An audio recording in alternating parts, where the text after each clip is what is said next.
Hey everybody, it's Jason from the Texas Gun Vault 2, and we're back out here in the garage for another First Impressions video and a video to answer an awesome viewer question.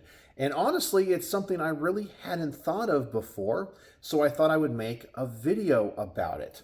But let's start off with the first impressions. Now, I guess, once again, I got to give the caveat because some people are watching this video, they're seeing the title, they're seeing the guns that are in the title, and going, that's not a review. Well, first off, this is the Texas Gun Vault 2. It's my beat channel, my behind-the-scenes channel, where I just use my phone to record instead of the nice recording equipment.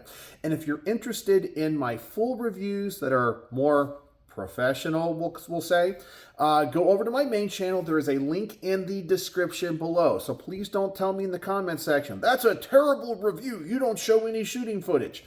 It's not a review. It's a first impressions video where I come home from the range, I show you what I shot, tell you what happened, and then I still have to go in and edit the footage and create the review. This is just the behind the scenes channel. All right, caveat out of the way. So I took 3 things to the range last night, and I got home too late to do the first impressions immediately after, but I want to share with you. I got 2 product reviews and a firearm. So the first thing I took to the range and reviewed and tried out was this Nightcore, and the product is the NPL 25GL. So it's a laser light combo. It's a green laser. It's pretty much the same size as the other Nightcore light that I've reviewed. It's exactly just like this, but it's a light only. So I took it to the range. Of course, the light works absolutely fine. I don't know anybody, even on the cheapest lights, that have any problems with them. If you go buy a $25 weapons-mounted light, it's going to work just fine. It just depends on your personal preference when it comes to name brand and probably, illumination. This is very easy to actuate. I know I'm not pointing it at the camera because it will blind the sensor, but yeah, bright light. I know it doesn't look very bright there, but trust me, it's pretty good. Has good throw for such a small emitter. It says it has 900 lumens. Works great. The laser was it's a laser. Now, I was going to say that I almost thought about making a whole video on this, and I might. I think I'm going to put it on my list of videos I need to make, kind of commentary videos. I personally think lasers in general, okay, lasers in general, because I know some people are going to say, you're an idiot, you don't know what you're talking about. In general, are gimmicks, okay, especially on pistols. And I kind of mentioned it because I just filmed the garage portion of the review on this. Lasers on a pistol are gimmicks and a distraction because when you're using a laser, and this is just me personally, I find that you're using it as a two-handed laser pointer. You're focused on the dot. You're not focused necessarily on your peripheral vision. And because the laser doesn't always co-witness with your iron sights, which has always been bizarre to me. Like this gun here shoots a little bit low, but I will, line up the sights right where I want it. It works great. But then when I zero the laser, it's like low and to the left, but it shoots right where it goes. I don't know how that works. But anyway, so if the laser dot itself is behind or you can't see it because of the sights or the gun or whatever, you end up having to hold the gun in a non-natural way just to see the placement of the dot. So I find that it just doesn't work well because it causes you to have bad technique. But also from a tactical standpoint, I think it gives away your position. And I don't know. For me, they're just gimmicks. I guess they look cool on television shows and movies, but on pistols, they're total wastes, in my opinion. The adjustments on this are like every other laser. Another reason I don't like them is they're not sensitive enough, so you end up having to turn it a whole bunch to get it where you need it to be. And there's no clicks on those adjustments. So I'm never quite satisfied with the way they feel. It's way too easy to adjust. So I think under recoil, they're just going to move. And I don't know. It just doesn't give me confidence. So I never trust the laser. And then, of course, when you zero a laser, distance is going to play a huge factor. So if you zero it for 5 yards and then you shoot at 10, you're going to be way off. If you shoot at 20, you're going to be way off still. I don't like lasers. Now, on rifles, I think they're okay, especially if they're infrared lasers. Now, that's because if you have an infrared laser, now I have never been an operator and I don't have any night vision tech, okay? But I can see the purpose of them to get basic, I guess I'll say readings, but like understand your target at certain distances. But also if it's an IR laser, most people, unless they have infrared, are not going to be able to see you. So it doesn't give away your position. But I think a laser has more purpose for like the military, maybe, combat than it does anything else. But I think a visual laser, it doesn't serve any purpose either. But anyway, that's just my personal opinions. So overall, my biggest problem with this was the way that you toggle between the modes. Is instead of having a switch or a button, if you want to go between the light and the laser, you have to push down one of the levers and then push the other one to go between it. So here, I think we can see I don't know if it's going to show it here. Let's see. There we go. You can see the green laser there. But yeah, it's stupid. You have to essentially break your grip, push one button down, and then toggle between them. If you're trying to be discreet, it's going to turn on the light as you try to find the mode. Nah, it needs to have a button on the side.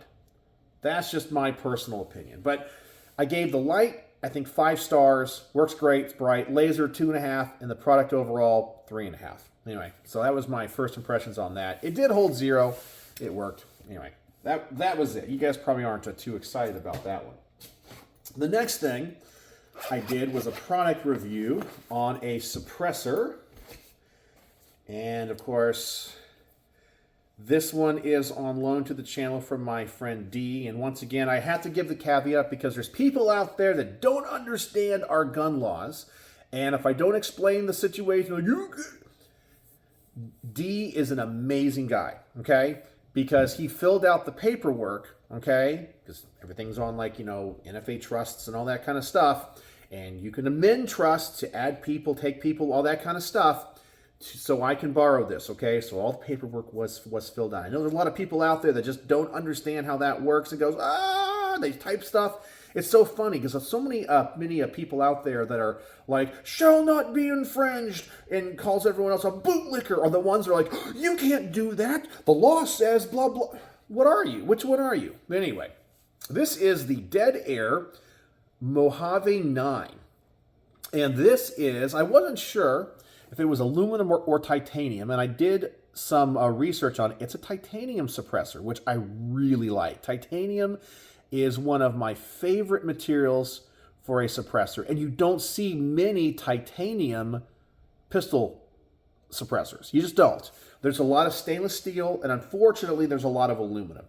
One of the things that I will tell people, and I don't care what caliber you're shooting, because, you're not going to see a rifle caliber in aluminum, but don't buy an aluminum suppressor. Just don't do it. Suppressor companies do it for 2 reasons. They're cheap, okay? They're cheap to manufacture, but normally they're gonna cost, or charge you a lot of money for it, because they don't have to get all of the or source all the more difficult materials, and it's a little bit easier to work with. That's honestly it. That's the only reason they do it. Now, will it suppress a 9mm or 45, especially a 22? Yes, it will. But you can't dump it into a sonic cleaner. You can't clean it in a sonic cleaner. It will erode the aluminum. You can't use certain solvents. You can't use brushes don't get aluminum. Don't get it. I know occasionally you'll see some of these companies that are reputable and they're like, oh, buy the aluminum one. It's cheaper, but don't do it. Just buy stainless. Just buy stainless. If price is a problem, pay the extra $50 to $100. Buy stainless steel. Buy stainless steel. Don't do it. But this is titanium, which I absolutely love. It's as light or lighter than aluminum, but more durable, and it dissipates heat pretty well.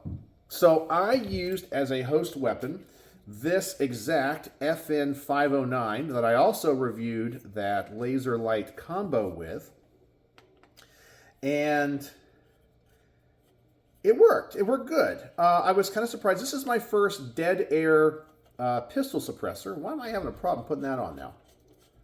Oh, come on. There we go. So, it, as I said, was my first pistol suppressor from them that I've ever shot and reviewed. And I'm very impressed with the overall tone, especially for its size and its weight. It's not as deep of a sound. Like, I think my favorite pistol suppressor is still my Silencer Co. Octane 9 HD. That just has a good sound to it, uses very traditional baffles. I've opened this one up. I do need to clean it, but I'll clean it on the review. It has some weird looking baffles to it, and I think it's supposed to reduce maybe some blowback, I guess. But I don't know. I like it when suppressor companies keep things simple. You know, all the machine, all the design of the baffle, sometimes it doesn't do anything. It's more for looks. Kind of like the outside of a suppressor. Like, I just like it when it's a tube. I mean, this thing kind of looks like it's a little bit space-agey. You know, you got the knurling here, knurling up here. When you need that on some parts, like the end cap and the mount, to help you unscrew it. But for me, just give me a tube. Don't give me all this. It looks too fancy. I'm old school. I'm old school. But it has a pretty good tone. Pretty good tone. However, it has a lot of resistance to it. When I shot Supersonic 115 grain MagTech through it, I was getting actually a lot of sparks out the front, and luckily I captured it on camera and I was able to do some freeze frames. And I'm also getting a lot of, I guess it might be unburnt powder coming out of the ejection port, and you also catch that, you see it coming out. Subsonics, I don't have that problem, and shooting it unsuppressed, that doesn't happen. So it adds quite a bit of resistance. Now, Supersonics sound absolutely fantastic on it, and performance-wise, this works better with supers. I know that sounds weird. It sounds better with subs. I mean, obviously it would. It sounds really good with subs. But with Supersonics, the group is so much better. It really is. You just got that kind of blowback in your face, and a couple times I kind of felt like maybe a little bit of that powder kind of hit my face. That's why you should always wear eye protection, always. But yeah, it worked good. I would say it's kind of a good middle-of-the-road suppressor. I was a little bit disappointed when I went online and did my research and looked up, you know, all the cost of it and all that. I was like, I don't know if it's worth that when there's suppressors half that value that I think do as good of a job, if not better. But it is titanium. That's the big thing about this I love. I love that. So in my mind, I'm kind of like, man, I wish some of those other companies like, you know, Silencer Co. that make the Octane 9 would just make it titanium instead of having an aluminum tube and stainless steel baffles. Just make it all aluminum. Titanium is awesome.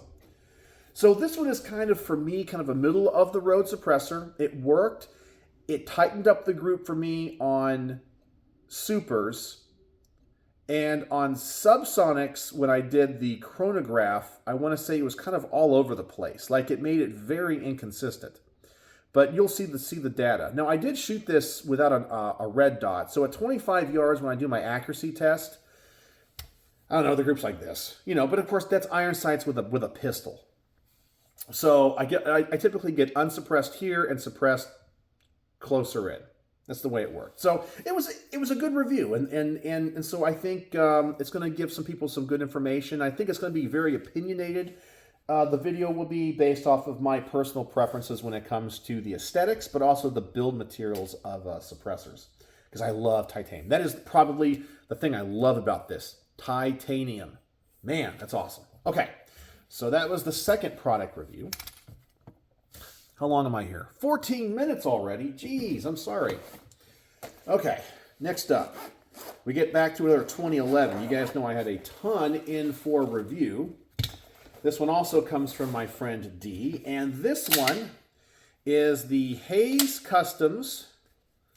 Let me get the model again. This is another from the Cobra series, and I have to go look up exactly which one this one is. But this is the ported stainless steel. I believe this one is is it a Commander or a government length? It's got to be a full size. And this one works good. Okay, so this one, let me tell you, this one falls into the category of 2011s. That's a tack driver. My very first shots with this, without adjusting the red dot, they were low, but literally I put 15 rounds through something like that at 10 yards. I mean, this thing's awesome. I mean, wow, accurate. Okay, now let's talk about the things I didn't like, but they're not really like huge deal breakers. It's just after shooting so many 2011s, you kind of fall into what you like and don't like. I like porting over compensated 2011s.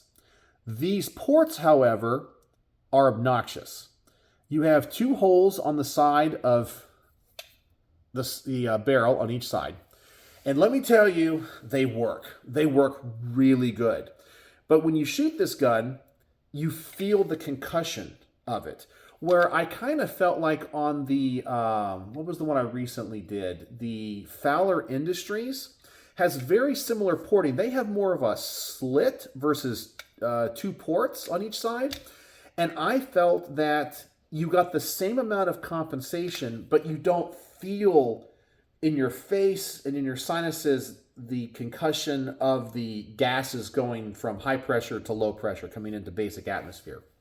So I think when it comes to that, porting design, I think I like those slits a little bit more, like a Glock, essentially, a Glock C model. I think the Fowler Industries comp gave you a very pleasant shooting experience, where this one, you definitely know you're shooting a ported gun. So if that makes any sense.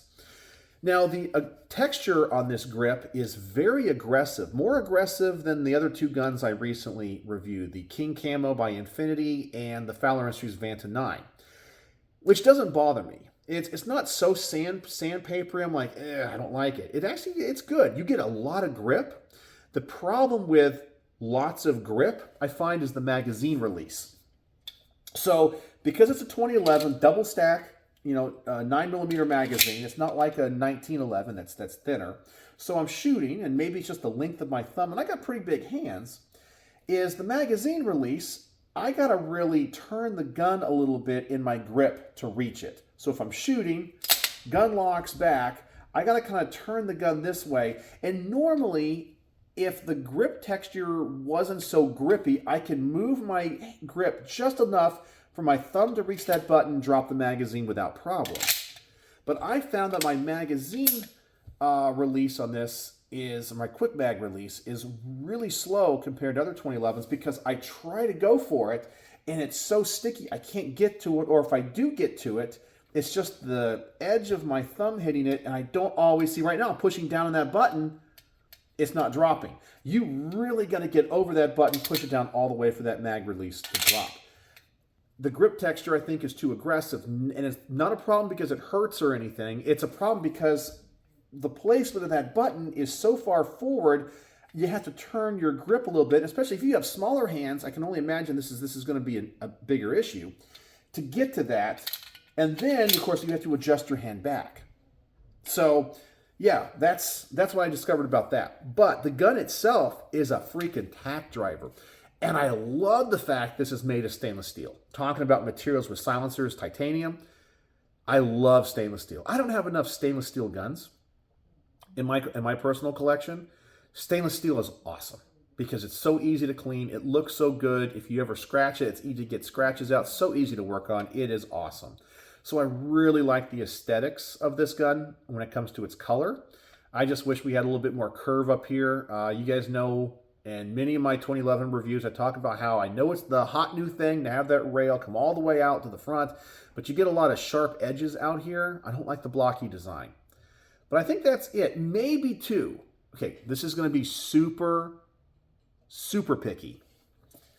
This trigger is obviously a long trigger. If you know 1911s, you got long triggers, medium triggers, and kind of short triggers. I kind of prefer the Colt 1911 A1 triggers, the military ones that are really short, because I feel like it gives me more room in the trigger guard. Because this trigger is so far out that even getting my finger in and out of that trigger guard was a little bit difficult, especially like with the magazine release. It would get caught. I would like rub the front of that trigger guard. But overall, I mean, the gun's a tack driver. The gun is a tack driver. This one's going to go in the top 5 2011s. Accuracy, I shoot this thing absolutely fantastic. Yeah. Don't enjoy it as much because of the porting on the barrel, but I love the material it's made of, and the grip texture is a little bit too aggressive because of having to shift my hand. That's it. So that was my experience with that. This is probably going to get 4.5, 4.75 stars, most likely. I still got to go in and look at the range footage on this one. All right, so that was the 3 things I took to the range and my first impressions on them. So I'm curious what you guys think about any of that.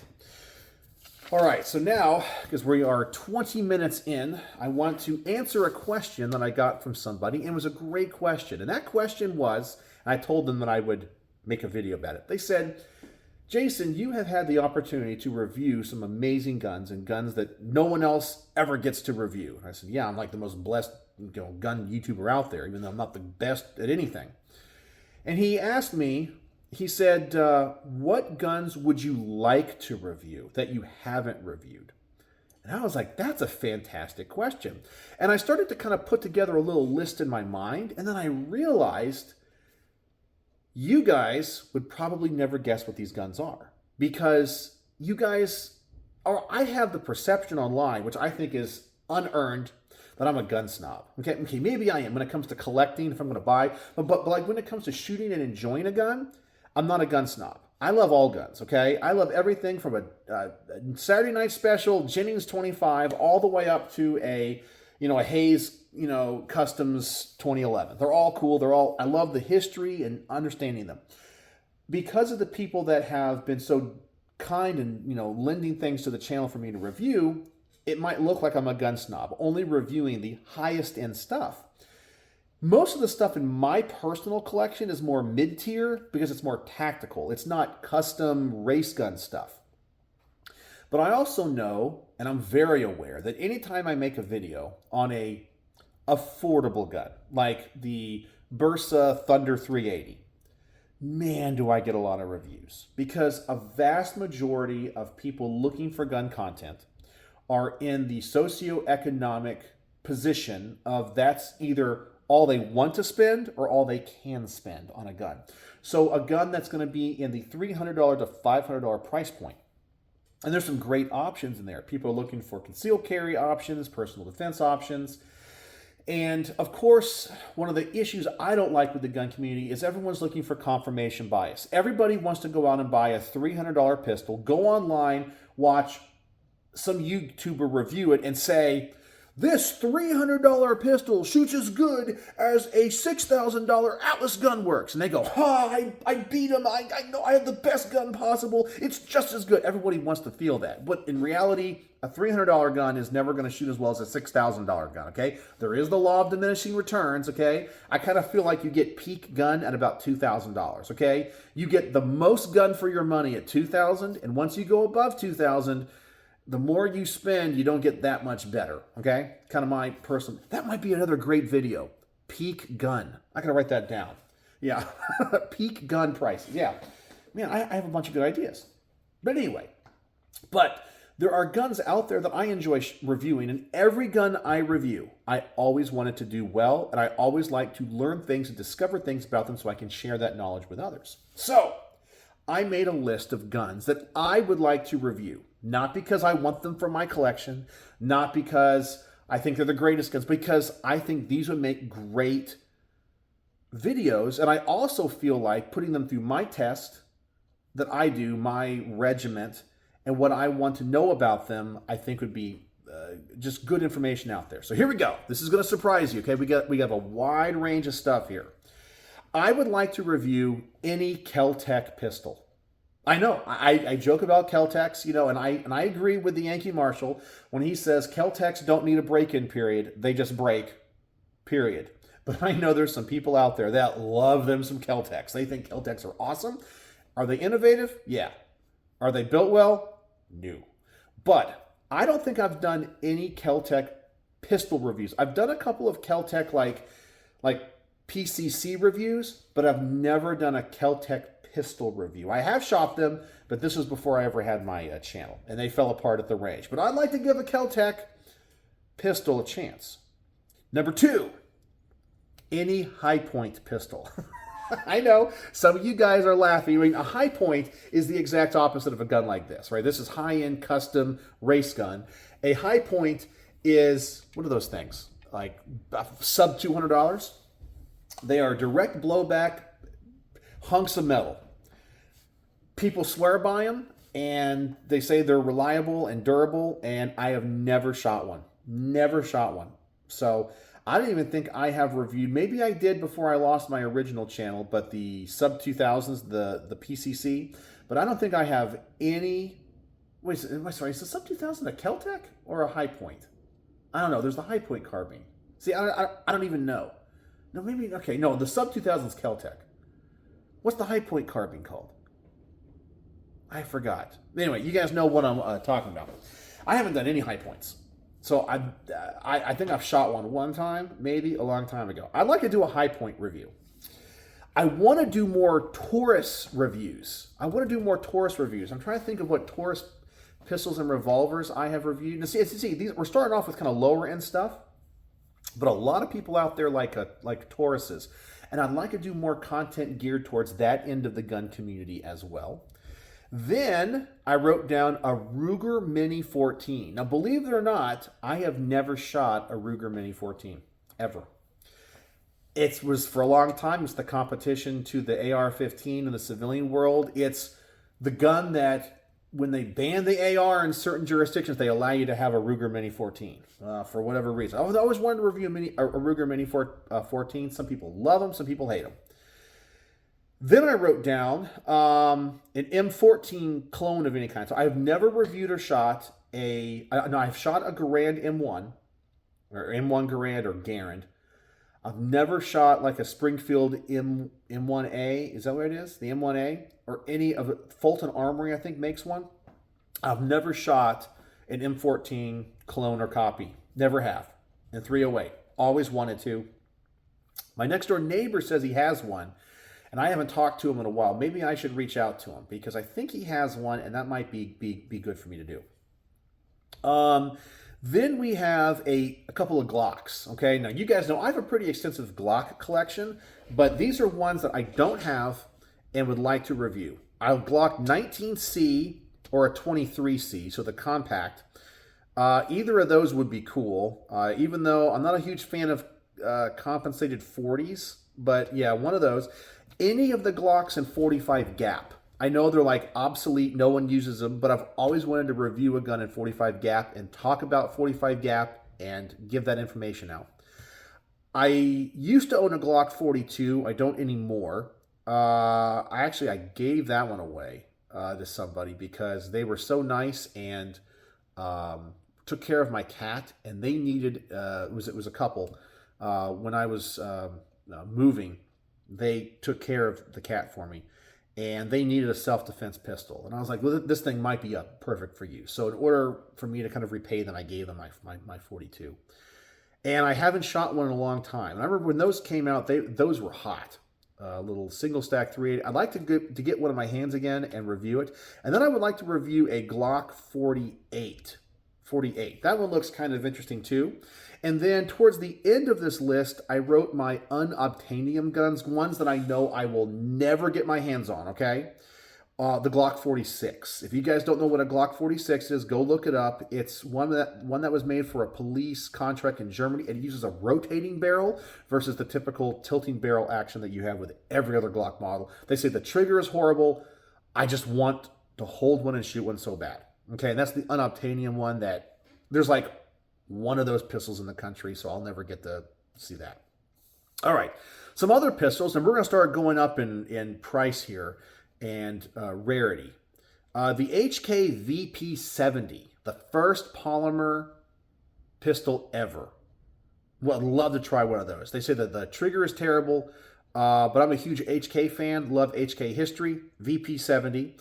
I would like to review the HK4, which was kind of their original sub-caliber less than the 9mm pistol that you could change calibers between 380, 32, 22, and something else. Maybe it was 9? I don't think it was 9. It's 4 calibers where they get the HK4 from. I would like to do a review on a Colt single action Army or a clone thereof. First, I would like to do a Colt single action Army as is, and then I would like to do a clone, so like a Ruger. Never reviewed a Ruger Vaquero or any of the Italian-made clones or copies. Never reviewed any of those. I would like to review a Colt M2000. I used to own an M2000. I did shoot it. I never reviewed it. And of course, that would have been on my old channel where I talked about it. I ended up selling that because somebody offered me more than what I paid for it. And I wanted something else at the time. So I was like, yeah, it's a crappy gun. So I traded it. But I would like to do an honest review of that. Not many of those are still around.